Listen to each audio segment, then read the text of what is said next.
Fala comigo, pessoal! O que são ETFs? Como faço para investir em ETFs? Justamente isso que a gente vai discutir nesse vídeo. Eu vou dividir ele em 3 partes. Na primeira parte eu vou te explicar como funcionam os ETFs e por que você deve ter ETFs na sua carteira com certeza. Tá? Você precisa ter os ETFs na sua carteira porque são instrumentos importantíssimos na construção de um patrimônio realmente rentável no longo prazo. Segunda parte, a gente vai falar de como começar a investir neles numa corretora brasileira. A corretora que você usa já, XP, Rico, enfim, corretora que você preferir.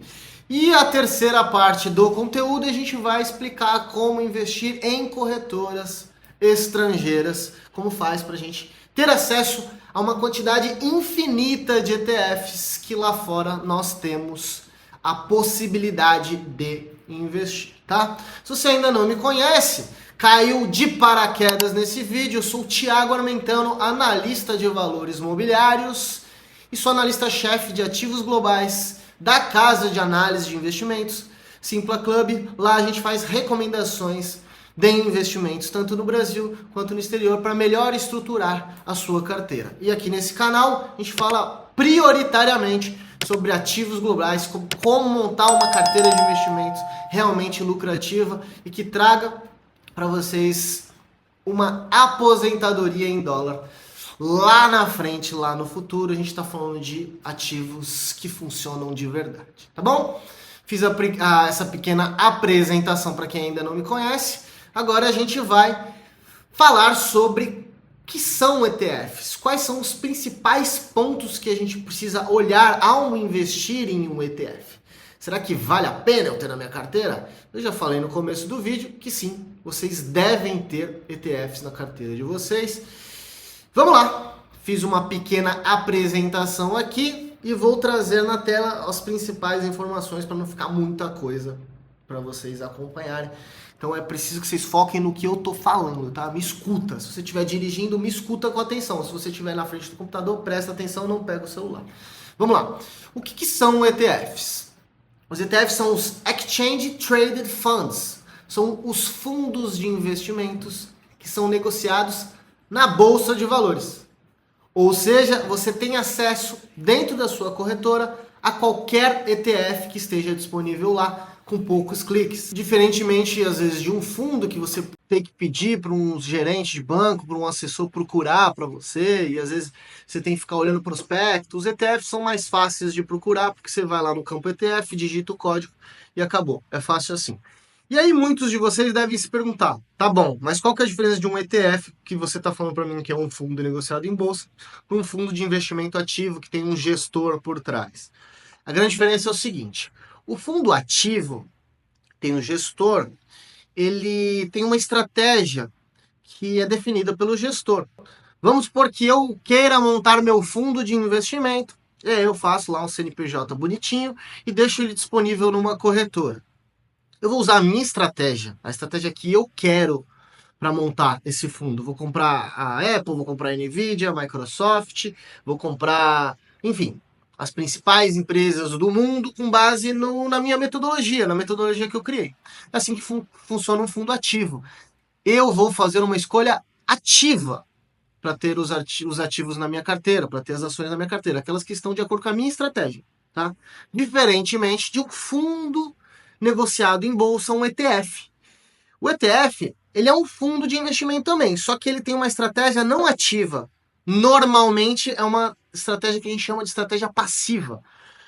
Ele vai replicar o comportamento de um determinado índice. Não vai ter um gestor escolhendo com sua estratégia da sua cabeça. Não, ele vai replicar um índice. Quais tipos de índices existem? A gente tem o índice SP500, a gente tem o índice Bovespa.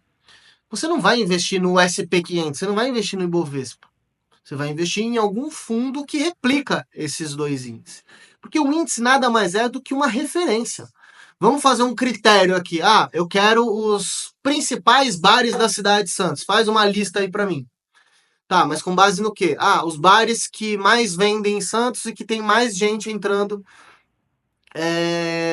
para consumir nesse bar. Beleza, criei 2 critérios.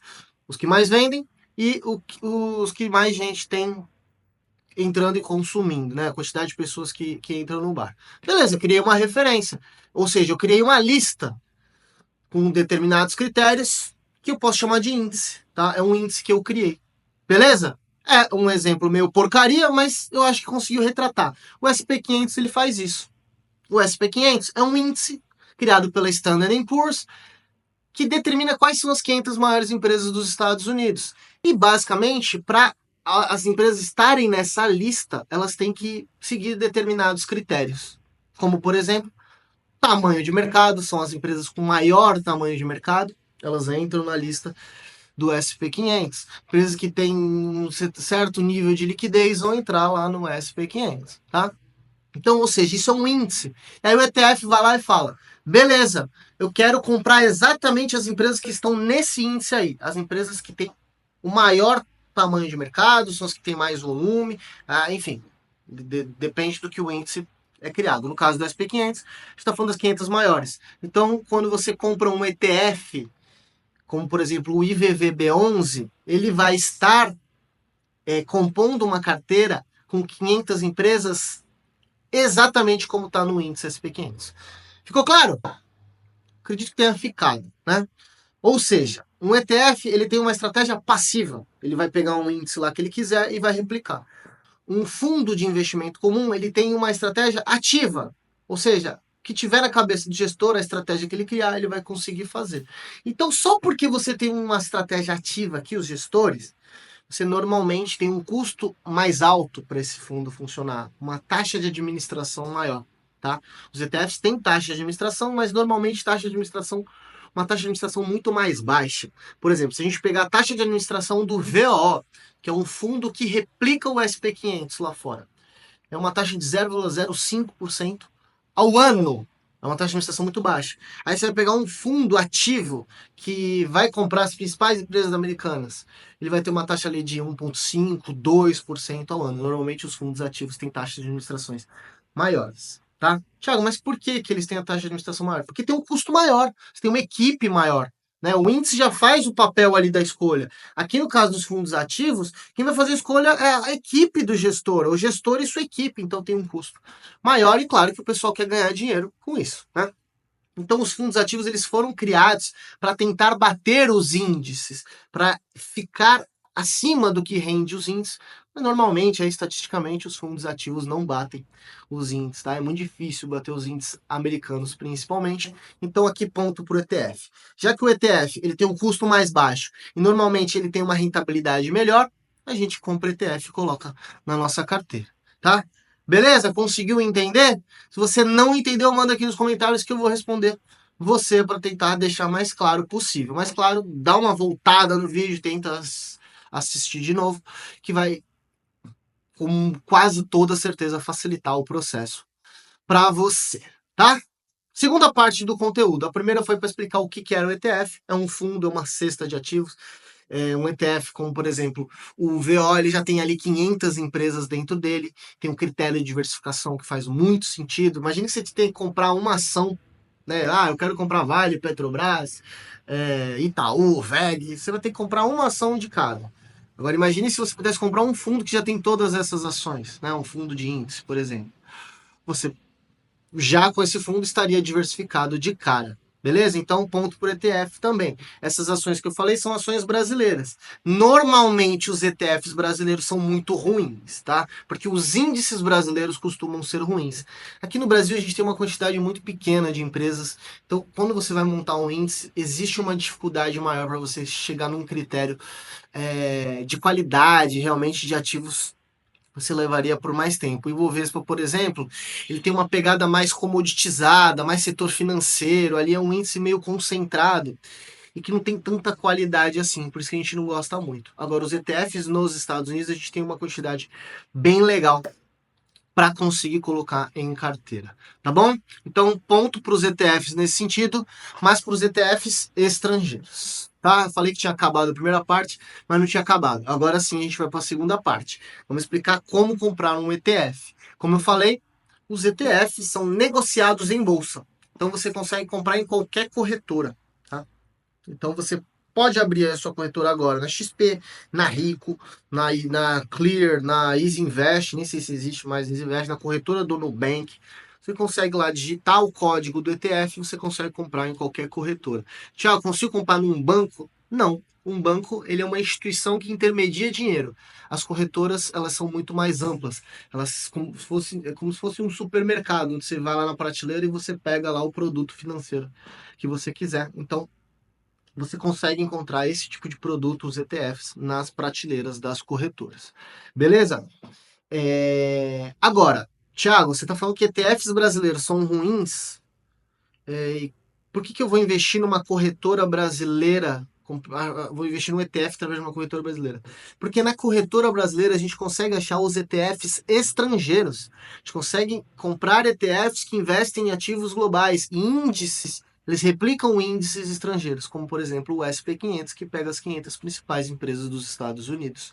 Então você consegue, numa corretora brasileira, fazer isso. Mas aí tá um ponto, tá? Se você fizer isso através de uma corretora brasileira, você tem a vantagem da facilidade, tá? De não pagar IOF para isso, que é o Imposto sobre Operações Financeiras, mas por outro lado, o seu dinheiro vai ficar em real. Vai variar com o dólar e com a valorização dos ativos? Vai. Só que ele ainda assim vai estar em real, tá? Jurisdição Brasil, não vai sair o seu dinheiro da corretora brasileira e ir para o estrangeiro. Beleza? Falando das corretoras brasileiras propriamente ditas. E aí a gente entra na terceira parte do nosso conteúdo, que é como investir em corretoras estrangeiras. E aqui, antigamente, se a gente pegar aí uns 5 anos atrás, 5 anos e um pouco mais, era muito difícil da gente ter acesso a investimentos estrangeiros. Era mais restrito a investidores qualificados, investidores profissionais, quem tinha um patrimônio maior. Hoje não. Hoje qualquer um pode ter acesso a uma corretora estrangeira com uma facilidade muito grande, tá? Então você pode abrir conta numa Avenue, numa Nomad, numa corretora internacional do Banco Inter, internacional do C6, internacional do XP, é o que você quiser. Vai abrindo conta aí, vai vendo qual que você gosta mais. Você pode abrir conta em qualquer uma delas, ver qual você curte e entender ali o custo-benefício também. Tem umas que tem mais taxa, outras menos taxas. Normalmente tem menos taxa aí é do Banco Internacional. Mas enfim, você pode ali em 5 minutos com os teus dados na mão abrir conta no exterior e aí de fato investir nos ETFs lá fora. E aí o grande benefício de investir em ETFs numa corretora efetivamente estrangeira é que vocês vão ter acesso aí a mais de 3.000 possibilidades de ETFs. É uma infinidade. Quer dizer que vocês vão precisar de tudo isso? Não. Normalmente a gente compõe uma carteira de ETFs de uma forma muito equilibrada. Você não precisa de muitos ETFs para ter em carteira, tá? Já que quando você compra, por exemplo, um IVV ou um VO, que fazem a mesma coisa, eles replicam o índice SP500, mas são de gestoras diferentes. Quando você compra esses fundos, você naturalmente já está diversificado. Você já tem 500 empresas dentro da sua carteira. Então você não precisa ficar inventando muita moda. O que a gente vai fazer aqui para colocar um ou outro ETF é muitas vezes para equilibrar risco, sabe? Para você conseguir ter uma volatilidade menor, talvez no seu patrimônio, o índice Sharpe ali que leva em consideração o retorno menos o risco sobre volatilidade. Então, esse tipo de abordagem faz muito sentido você compor sua carteira com mais de um ETF. Mas quando você compra um desses que eu falei, que já replicam as 500 maiores empresas dos Estados Unidos, vocês já estão muito bem diversificados, tá? Não precisa inventar muita moda, não. Beleza? Falando sempre, claro, de renda variável, tem a parte de renda fixa que vocês precisam ter em mente. E aí, para a gente fechar, um ponto importante também é que normalmente as taxas de administração dos fundos no Brasil são mais altas, tá? Dos ETFs do Brasil são mais altas. Porque além da taxa de administração da instituição financeira brasileira, tem a taxa de administração do fundo original que eles compram, porque normalmente quando você compra, por exemplo, o IVVB11 na corretora brasileira, você vai ter a taxa do administrador do IVVB11, a BlackRock no Brasil, e do IVV lá fora, já que ele compra o IVV lá fora. Então é uma dupla taxa, né? Já quando você investe diretamente fora, você não tem essa taxa duplicada e as taxas de administrações são muito baixas. Ali tem fundo com 0,05% de taxa de administração, como por exemplo o VO. Então, nesse quesito, vale muito a pena. Mas é claro, você vai ter que fazer remessa, vai pagar IOF e tudo mais. Mas vale a pena no longo prazo, tá? Esse custo ele se dilui bastante, já que a taxa de administração, quando a gente fala de 15, 20 anos, acumulada vai fazer diferença, principalmente na rentabilidade acumulada de ano após ano. tá bom? E claro, quando você investe numa corretora fora no ETF, você está tirando de fato o dinheiro do Brasil. Você está numa jurisdição diferente. Então, o seu dinheiro está dolarizando de verdade. Então, isso é um aspecto também importante quando a gente fala de tirar de fato dinheiro do Brasil para correr menos riscos. Eu não vou entrar muito nesse mérito, tá? Deixa você aqui nos comentários o que você acha a respeito disso. Beleza? Se você gostou desse conteúdo, não esquece de deixar o like. Se você ainda não está inscrito, você é maluco, clica aqui embaixo, se inscreve. E claro, pode deixar aqui nos comentários outros conteúdos que vocês querem que eu traga sobre ETFs e, claro, as dúvidas também de vocês, tá? Eu vou deixar esse outro vídeo aqui na tela para vocês continuarem me acompanhando e a gente se vê lá. Não esquece de deixar o like e se inscrever não, tá? Tamo junto, grande abraço, a gente se vê aqui no próximo vídeo.